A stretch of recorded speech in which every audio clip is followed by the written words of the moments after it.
May isang batang lalaki na nagngangalang Ellie.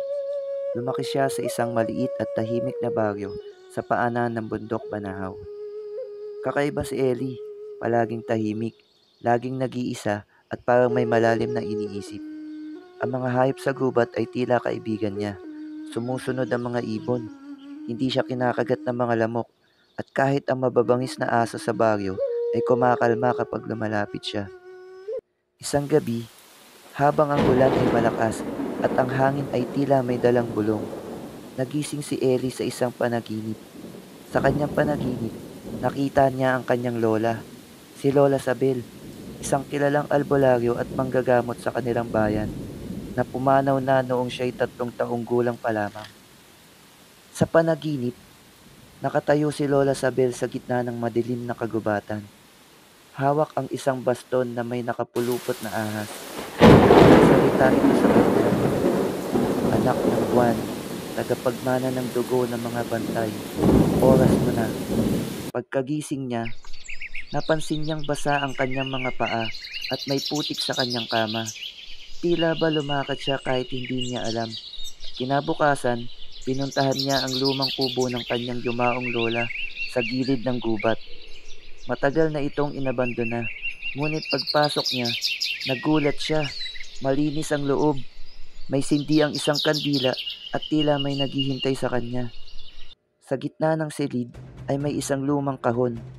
Pagbukas niya, nandoon ang isang kwintas na may bato ng buwan at isang aklat na isinulat sa sinaunang baybayin.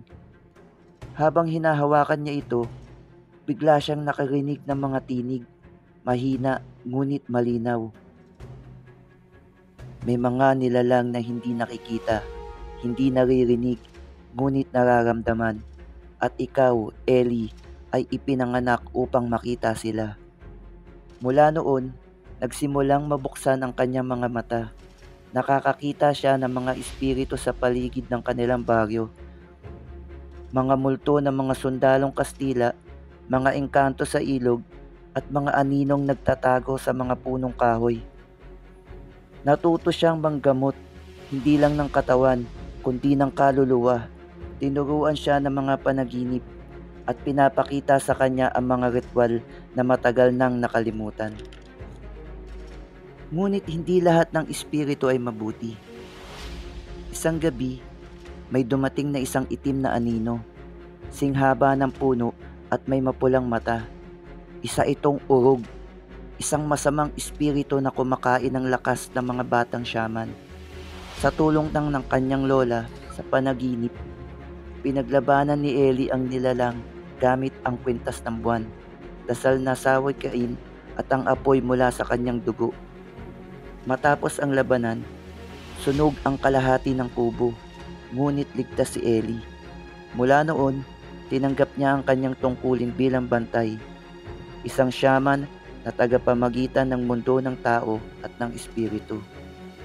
At tuwing gabi, habang ang iba'y natutulog, si Ellie ay naglalakad sa gubat, nakikipag-usap sa mga hindi nakikita, pinoprotektahan ang kanyang baryo. Hindi na siya isang ordinaryong bata. Siya na ngayon ang bata sa luntiang gubat, ang batang shaman. Abangan ang susunod na kabanata, ang bulong ng alitaptap.